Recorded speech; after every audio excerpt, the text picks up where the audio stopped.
பீகாரில் ராகுல் காந்தி நடத்தி வரும் ஓட் சோரி எனும் தேர்தல் ஆணையத்தின் வாக்கு திருட்டுக்கு எதிரான பேரணியில் கலந்து கொண்டு உரையாற்றிய தமிழக முதலமைச்சர் மு.க.ஸ்டாலின், சொந்த மண்ணில் பிறந்த மக்களை வாக்காளர் பட்டியலிலிருந்து நீக்குவது மிகப்பெரிய பயங்கரவாதம் என்றும், பாஜகவின் அதிகாரத்தை நாட்டு மக்கள் ஒரு நாள் பறிப்பார்கள் என்றும் எச்சரித்தார். உங்களை எல்லாம் பார்ப்பதற்காகத்தான் 2000 किलोमीटर கடந்து நான் இங்கே வந்திருக்கிறேன். आप सबको देखने के लिए मैं 2000 किलोमीटर पार करके आया हूं.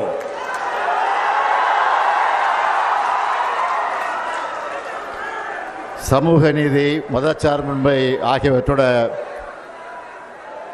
அடையாளம் அவர். सामाजिक न्याय और धर्मनिरपेक्षता यही लालू प्रसाद यादव जी की पहचान है. பீகார் என்றாலே மரியாதைக்குரிய லாலு பிரசாத் யாதவ் அவர்கள்தான் எல்லோருக்கும் நினைவுக்கு வருவார். बिहार के नाम आते ही हमें माननीय लालू प्रसाद यादव जी याद आते हैं. தலைவர் கலைஞர் அவர்களும் லாலு அவர்களும் மிக நெருக்கமான நண்பர்களாக இருந்தார்கள். हमारे नेता कलंजर करुणानिधि जी और लालू जी बहुत घनिष्ठ मित्र रहे. எத்தனையோ வழக்குகள், மிரட்டல்கள் வந்தாலும் பாஜகவுக்கு பயப்படாம அரசியல் செஞ்ச காரணத்தினால இந்தியாவோட மிகப்பெரிய அரசியல் தலைவர்கள் ஒருத்தரா உயர்ந்து நிற்கிறார் லாலு பிரசாத் அவர்கள். कितने ही मुकदमे और धमकियां आई, लेकिन भाजपा से डरे बिना राजनीति करने के कारण लालू प्रसाद जी भारत के सबसे बड़े राजनीतिक नेताओं में एक बनकर खड़े हैं. அவருடைய வழித்தடத்தில் அப்பாவுக்கு தப்பாத பிறந்த பிள்ளையா உழைச்சிக்கிட்டு இருக்கிறார் தேஜஸ்வி அவர்கள். और उनके पक्षिणों पर उनके योगी पुत्र श्री तेजस्वी जी ने संघर्ष कर रहे हैं. கடந்த ஒரு மாத காலமா இந்தியாவே பீகாரை தான் பார்த்துக்கிட்டு இருக்கு. पिछले एक महीने से पूरा भारत केवल बिहार को देख रहा है.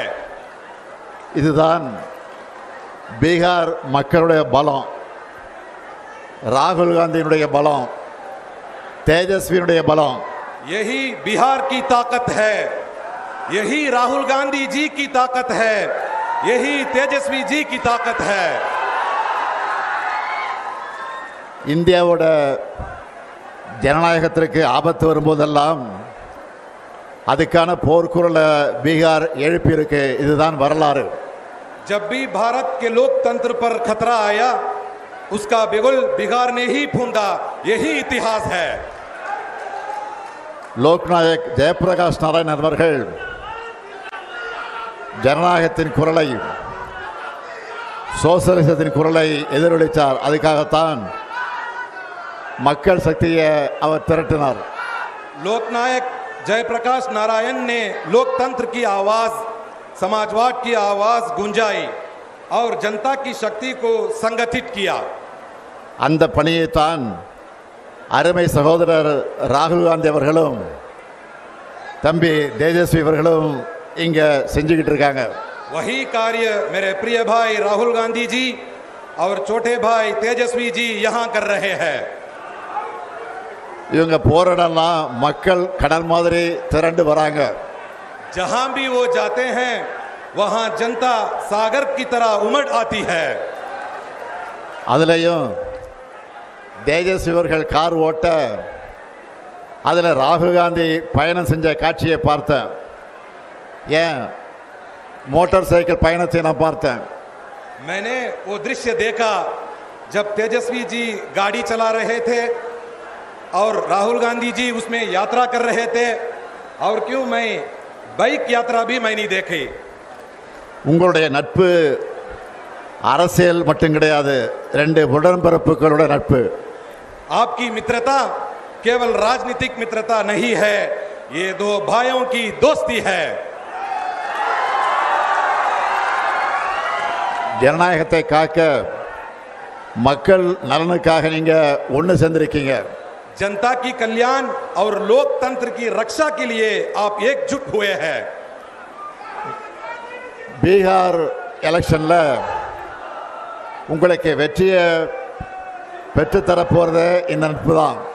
यही मित्रता आपको बिहार चुनाव में जीत दिलाने वाली है. பாஜகவோட துரோக அரசியல் தோற்க போகுது. தேர்தலுக்கு முன்னாடியே உங்களுடைய வெற்றி உறுதியாயிடுச்சு. भाजपा की विश्वासघाती राजनीति हारने वाली है. चुनाव से पहले ही आपकी जीत पक्की हो गई है.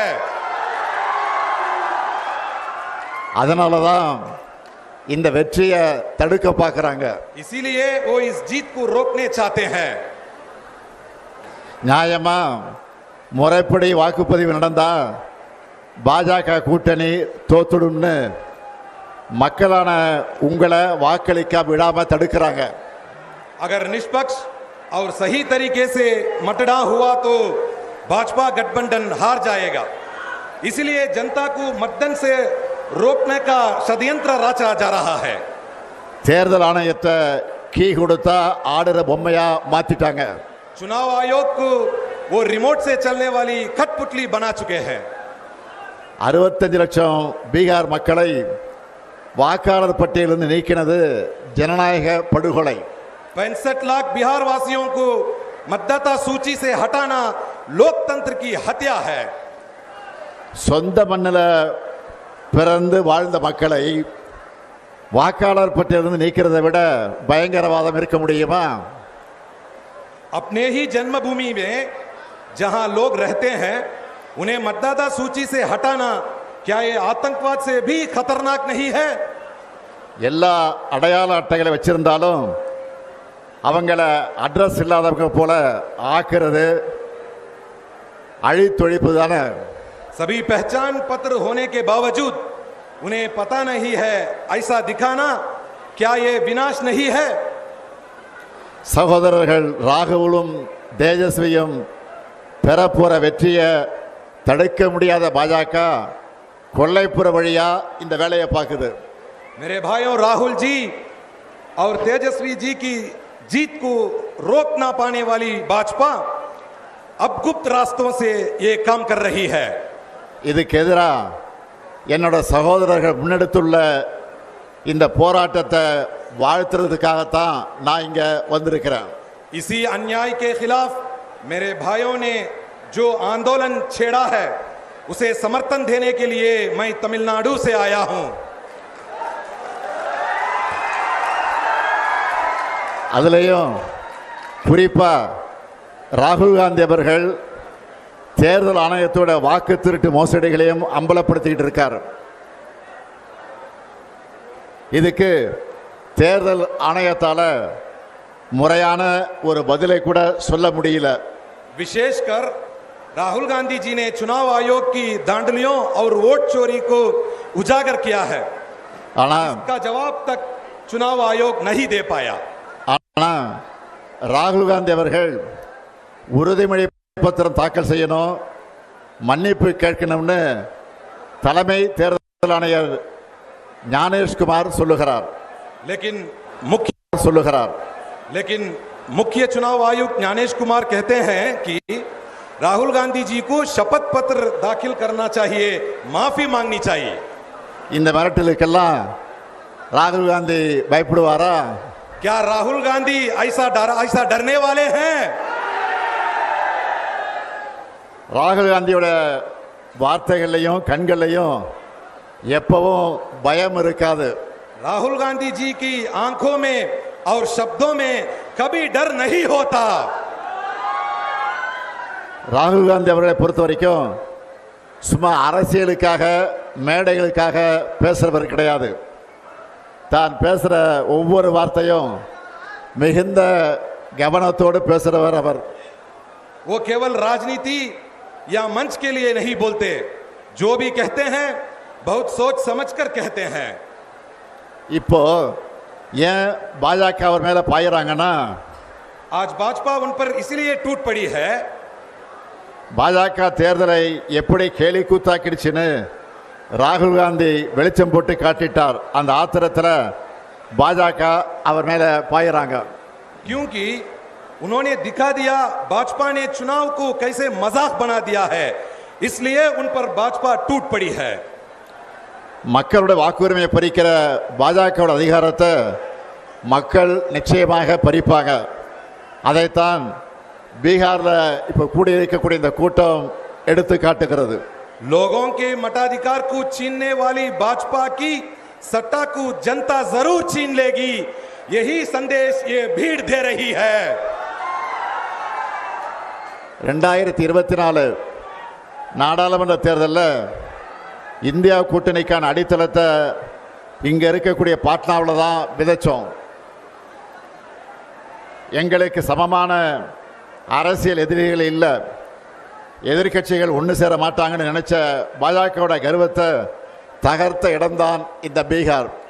2024 लोकसभा चुनाव के लिए इंडिया गठबंधन की नींव हमने यहां पाटना में डाली. भाजपा को लगा था विपक्षी पार्टियां कभी एकजुट नहीं होंगी, उस घमंड को बिहार ने तोड़ा. 400 இடம்னு கனவு கண்டவங்கள 240 அடக்கினது இந்தியா கூட்டணி. 400 सीटों का सपना देखने वालों को 240 में समेट दिया इंडिया गठबंधन ने. மெஜாரிட்டின்னு ஆட்டம் போட்டவங்க மைனாரிட்டி ஆகிட்டாங்க. மக்கள் சக்திக்கு முன்னாடி எப்படிப்பட்ட சர்வாதிகாரியை மண்டியிட்டு தான் ஆகணும்னு மீண்டும் பீகார் நிரூபிக்கணும். बहुमत के डिंडोरा पीटने वाले अल्पमत में बदल गए. जनता की ताकत के आगे हर तानाशाह को झुकना ही पड़ता है. ये फिर एक बार बिहार साबित करना है. அருமை சகோதரர் ராகுல் காந்தி அவர்களே, நீங்கள் இன்னைக்கு இந்தியாவுக்கான வழக்கறிஞரா இருக்கீங்க. मेरे प्रिय भाई राहुल गांधी जी आज अब भारत के वकील हैं. உங்களால இந்திய மக்களுக்கு நீதி கிடைக்கும், இந்தியாவில் ஜனநாயகம் தழைக்கும். आपके कारण भारत के लोगों को न्याय मिलेगा, भारत में लोकतंत्र फूले फलेगा. மக்கள் சக்திக்கு இணையானது எதுவும் இல்லைன்னு சகோதரர் தேஜஸ்வி காட்டிக்கிட்டு இருக்கார். मेरे भाई तेजस्वी ने दिखा दिया है कि जनता की ताकत से बड़ा कुछ नहीं है. நீங்க ரெண்டு பேரும் பீகார்ல பெறப்போற வெற்றி தான் இந்தியா கூட்டணியோட அடுத்தடுத்த வெற்றிகளுக்கு அடித்தளமாக அமைய போகிறது. आप दोनों को बिहार में मिलने वाली जीत इंडिया गठबंधन की आगे की जीतों की नींव रखेगी.